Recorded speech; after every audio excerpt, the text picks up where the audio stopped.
ಇಂದಿನ ವಾಕ್ಯ ಕೀರ್ತನೆ 30 ವಾಕ್ಯ 2. ಪ್ರಭು ನನ್ನ ದೇವ, ನಾ ನಿನಗೆ ಸಹಾಯಕ್ಕಾಗಿ ಮೊರೆಯಿಡೆ, ನೀ ನನ್ನನ್ನು ಗುಣಪಡಿಸಿದೆ. Praise the lord. ಸಹಾಯಕ್ಕಾಗಿ ಮೊರೆಯಿಡೆ, ನೀ ನನ್ನನ್ನು ಗುಣಪಡಿಸಿದೆ. ಪ್ರಭು ನನ್ನ ದೇವ, ಆ ಪ್ರಭುವನ್ನು ಈ ಮುಂಜಾನೆ ಸಮಯದಲ್ಲಿ ಸ್ತುತಿಸೋಣ, ಆರಾಧಿಸೋಣ, ವಂದಿಸೋಣ. ಘನ ಮಾನ ಮಹಿಮೆ ಸದಾಕಾಲ ಸಲ್ಲಲಿ ಆ ಪ್ರಭುವಿಗೆ ಆರಾಧನೆ, ಸ್ತುತಿ, ಸ್ತೋತ್ರ. ಪ್ರಭುವನ್ನು ಕೂಗಿ ಕರೆಯಲು, ಪ್ರಭುವನ್ನು ಯಾಚಿಸಲು, ಪ್ರಭುವಿಗೆ ಮೊರೆಯಿಡಲು ಪ್ರಭು ಕಿವಿಗೆ ಕೊಟ್ಟು ನಮ್ಮ ಮೊರೆಯನ್ನು ಆಲಿಸಿ ಗುಣಪಡಿಸಿದರು.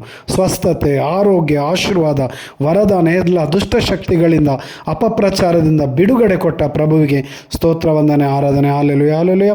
ಪ್ರಭು ಶಿಕ್ಷಣದಲ್ಲಿ ನಿನ್ನ ಆತ್ಮರನ್ನು ಕಳುಹಿಸಿರಿ, ಅಭಿಷೇಕಿಸಿರಿ. ಆರೋಗ್ಯ, ಸೌಖ್ಯ, ಆಶೀರ್ವಾದ, ವರದಾನ, ಎಲ್ಲ ದುರಾಚಾರ, ಅಪಪ್ರಚಾರದಿಂದ ಬಿಡುಗಡೆ, ಆರೋಗ್ಯ, ಸೌಖ್ಯ, ಆಶೀರ್ವಾದ ನೀಡಿ ಪಿತನ ಸುತನ ಪವಿತ್ರ ಆತ್ಮನ